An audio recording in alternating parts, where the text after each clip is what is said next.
to sell on places like your website or Amazon or iBooks or Barnes & Noble within your business niche. So today I'm breaking down exactly how you can be doing this using a program called Vellum. It's a one-time purchase, guys, and then you can format as many ebooks as you need to for all of your freebies, all of your lead magnets, all of those incredible things you're getting people to introduce to your business or also to sell. So we're breaking down exactly how you can be doing this. And you guys know I am a professional author and I do this for a living. So I'm going to show you exactly how to be doing that today on social media for bosses. But we do need to jump in real quick and talk about some breaking social media world news. Now, we know with all the craziness happening in the world right now, some things are going a little wonky on social media. And so Facebook has come out and said that, yes, they are banning certain links, certain posts, certain code words. It is a glitch and they're working on it. They are definitely trying to help with those filters to make sure we don't have any fake news going around or things that will cause panic. But it kind of went a little bit on the overboard side. So they are tweaking that right now. If you got a slap on the wrist for something, don't worry. They're fixing it. It's all good. And obviously, we've got a lot going on in the social media world this week with the entire world in lockdown mode. So we are giving you tips and tricks and ways to work around all the craziness that is happening right now. I'm dropping tips all over the place on social media and here on the live streams as well. So make sure you stay tuned. We're teaching you how to work from home in a way that you can still make money and take care of your family during this insane time. We had some fantastic people join us this week before we dive into today's content. Dana says, perfect timing for this video. I was talking all about how you can hold work meetings from home without anybody being in the office. We use one of my favorite programs to do that, the one I'm using right now, in fact. And I broke down exactly how you could be doing this so that you can keep your business going despite people not being able to get into work. So thanks so much for hanging out. Kristen says, this is a great tool. I'm planning to utilize this for some interviews I have coming up. Thanks for the tutorial. Well, Kristen, thanks for hanging out. I cannot wait for you to make these tutorials, do your live streams, do your recorded videos. BeLive is one of my favorite platforms, and I show you exactly how to use it to run business meetings without live streaming, without using it for the intended purpose to get more bang for your buck when you are investing into a live streaming platform like BeLive. And I broke down exactly what you need to know inside of that video this week. Marcy K, Mom Boss, jumped in and said, I've done Facebook Lives, but I've never gone live on YouTube. New sub. Well, I am glad that you are a new subscriber. Thanks so much for hanging out, Marcy K.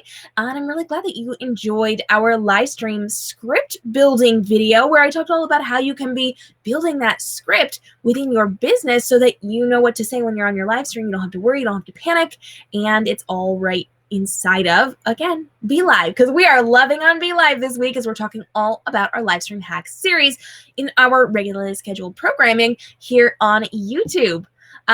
Greens and Beats said, should really build my confidence and jump onto live videos. Wonderful tips, by the way. Hey, thanks so much, Greens and Beats. I appreciate you being here. I hope that you do jump into the world of live streaming, especially right now while everybody's at home and has nothing else to do, because this is a great way to build up your platform because people are looking to be entertained right now, and you could be the one to do it.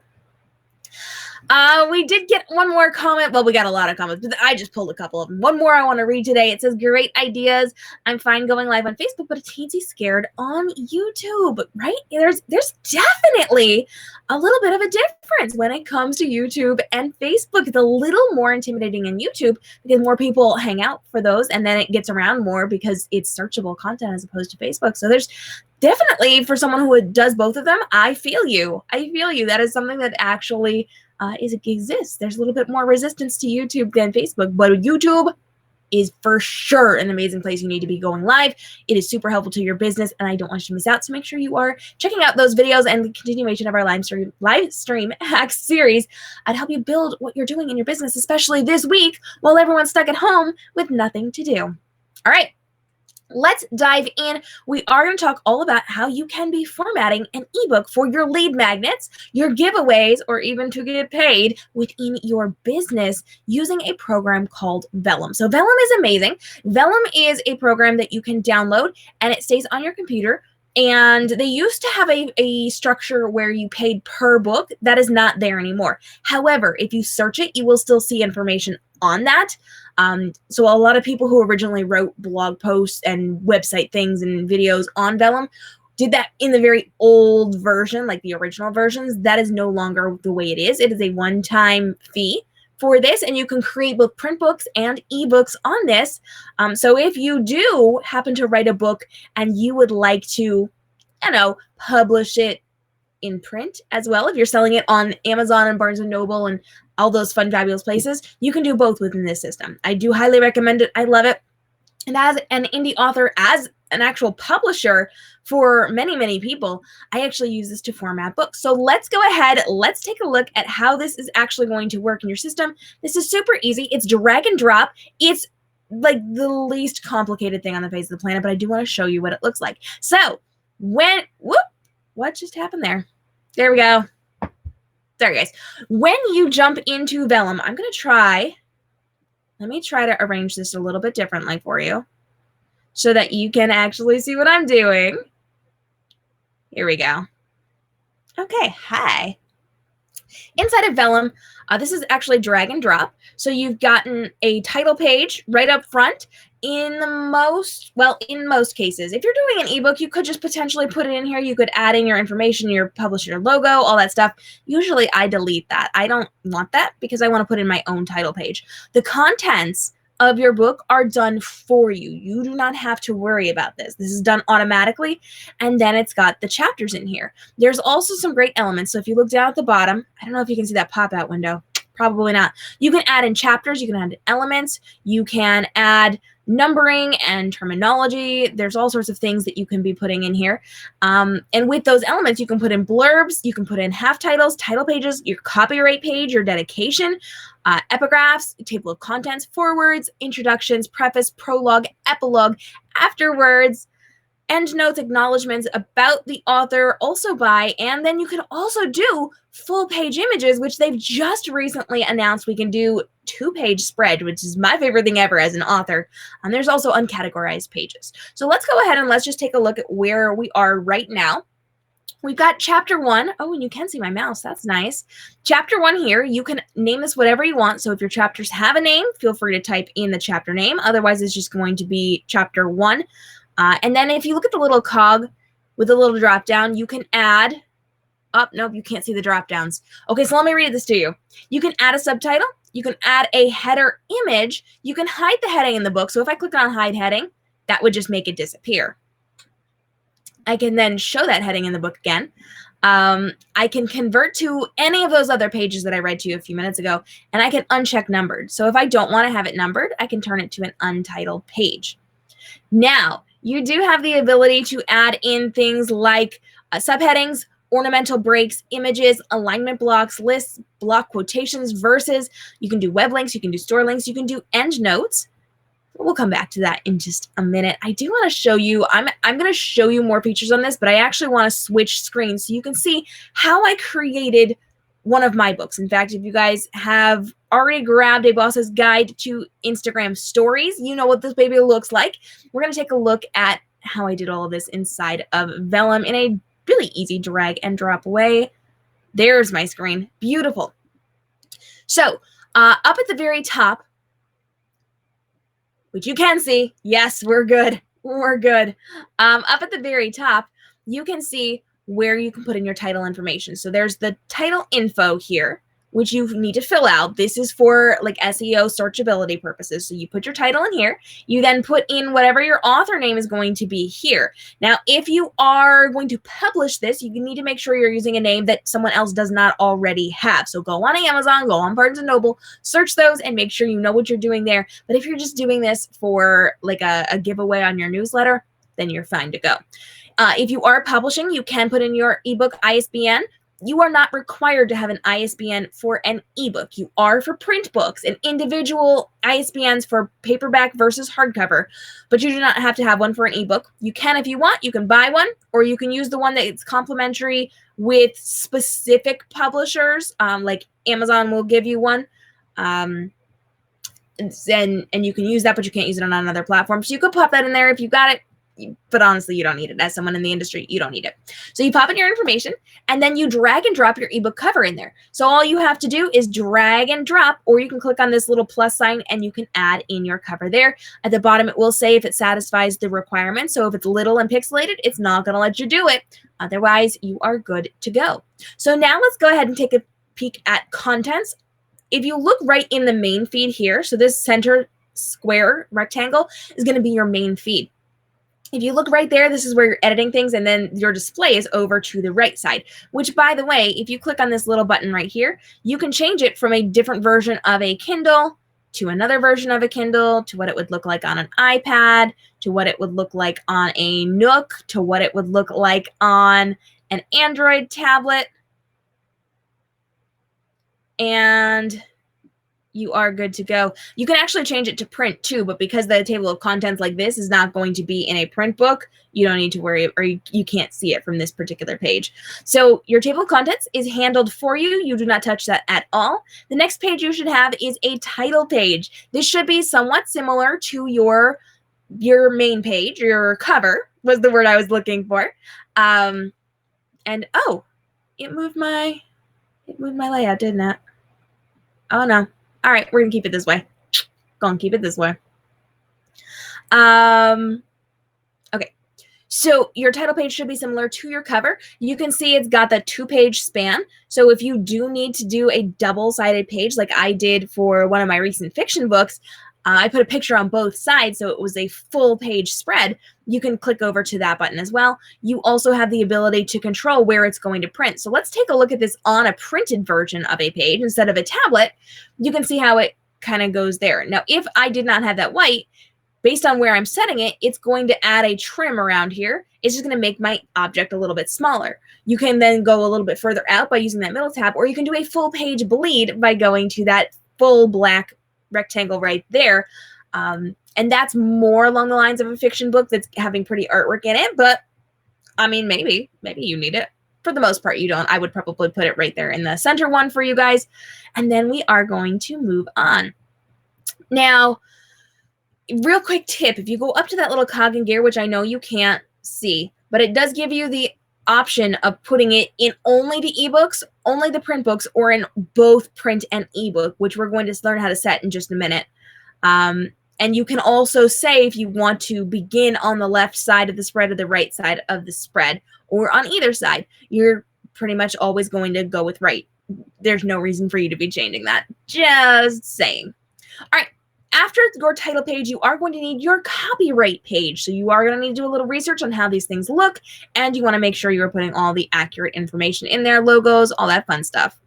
If you've got a preface, now is the time to put that in there. Otherwise, you're jumping into what you are saying. Now, if you look at mine, I've got a preface, but I also have part 1, part 2, and I don't necessarily need that for most books. This is a business book, so I've kind of organized it this way, and I just do it by adding in an image, which I'll show you how to do momentarily. But you can divide it into sections if you need to. If you're doing fiction books, that is not what that is for. And then you can look, if you look at the left-hand side of this, you can start to see how they're numbered. So these are numbered. You can go to the cog little thing up at the top right-hand corner and click numbered or unnumbered if you want to change that so that it is not labeled within what you've got on your contents page. And at that point, you're just going to go ahead and you are just going to put in all of your fun stuff. Down at the very end, you're also going to put also buy. So any other books that you are writing, if this is an actual book, this does not actually work if you are like giving away freebies. But if you want them to like see your website, if you want them to go do something, if you want them to sign up for a newsletter, the end of the book is where you are putting this. And of course, if you are doing this as a legit book and you need acknowledgments, that's going to be like the very last thing that you are putting in there as well.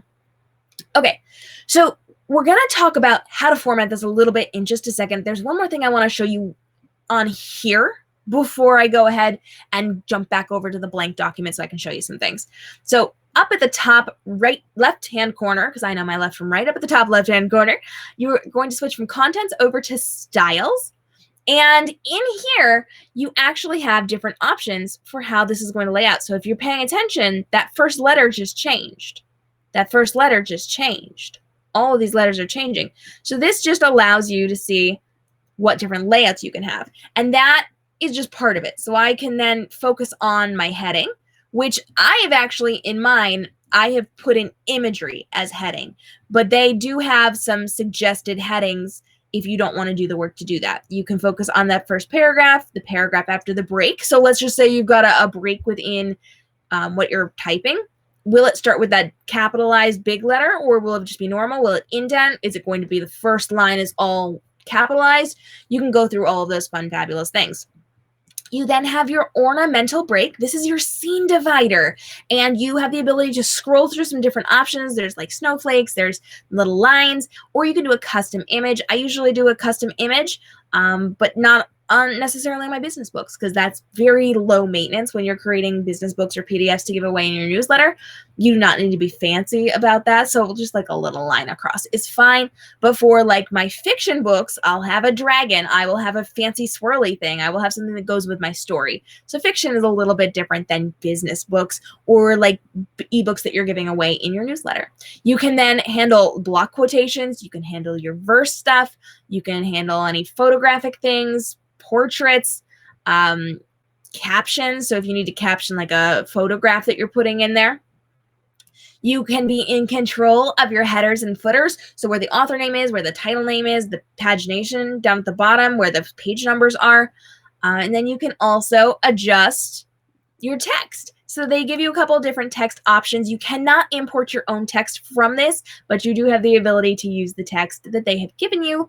You can say if you want to indent it, you can say if you want spacing, you can justify your text, you can allow hyphenation, which is important if you are doing an ebook.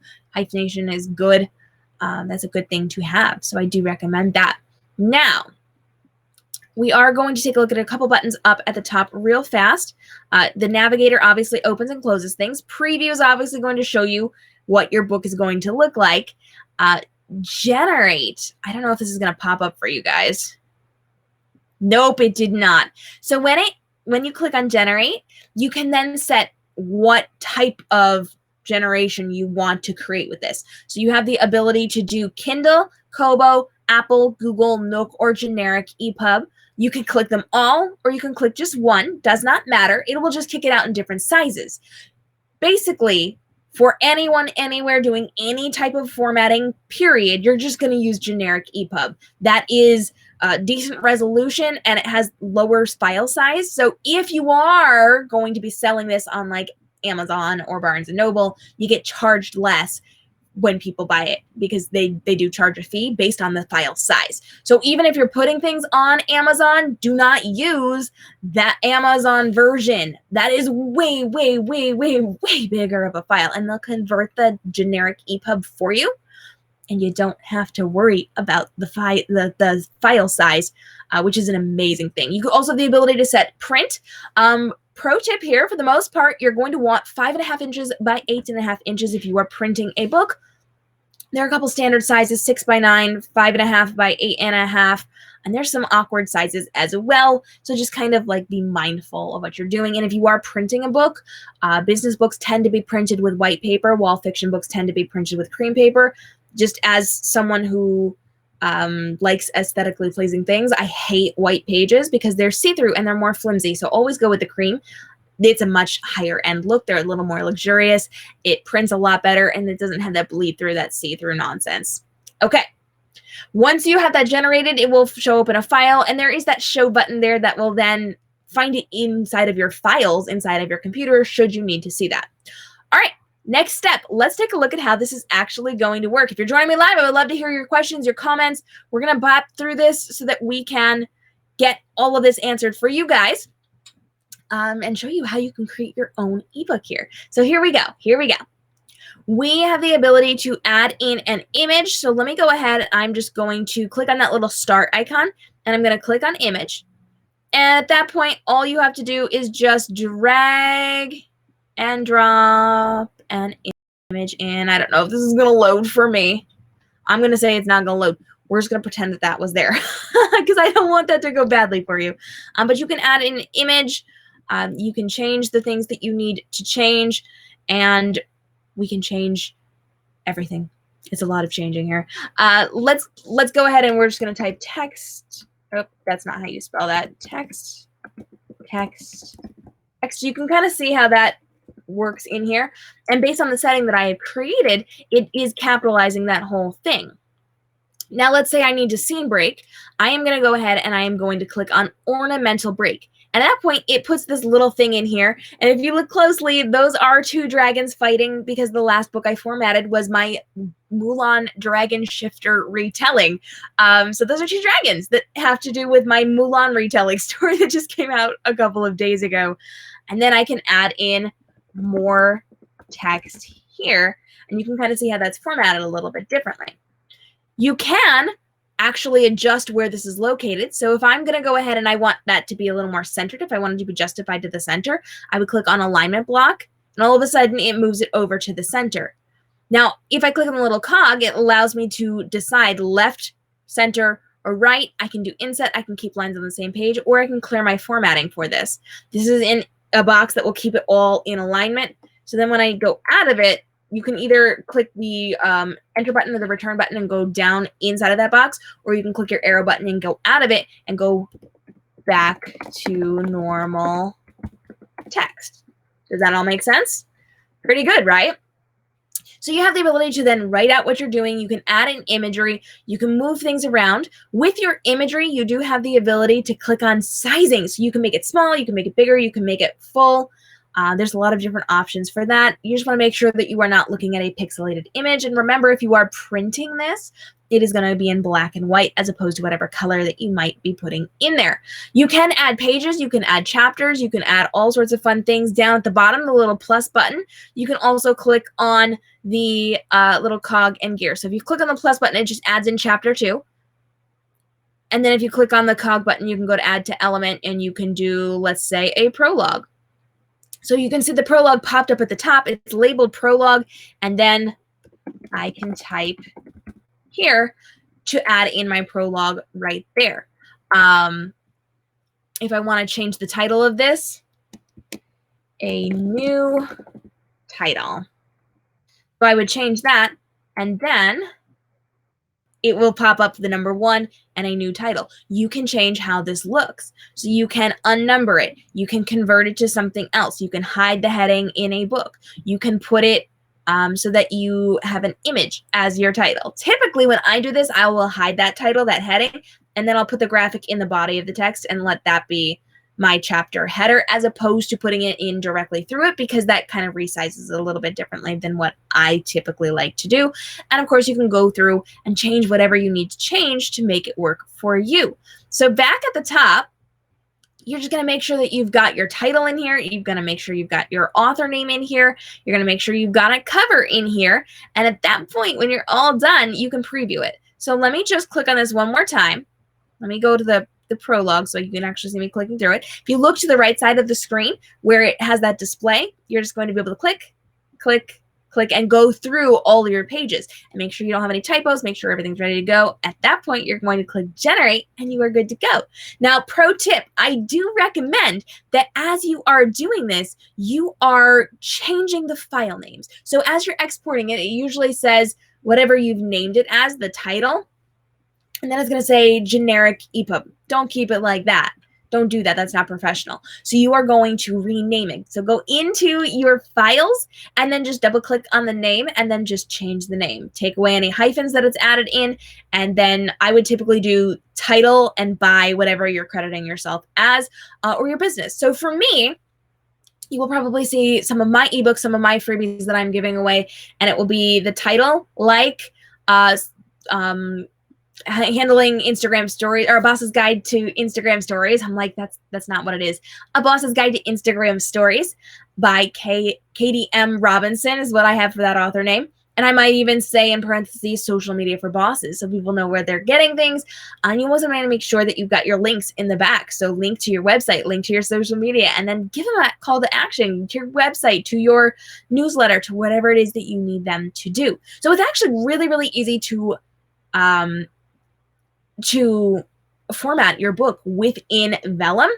And the cool thing is it's drag and drop. So if you do this all in a Word document, all you have to do is take that Word doc and drag it down to the Vellum icon on your desktop, and it will open it up and pre-format it for you. So the chapters will all be done. Now, every once in a while, there's a little bit of like, it doesn't quite understand what you're doing. And so it might split up a chapter, or it might combine chapters if you don't have them properly labeled and spaced out.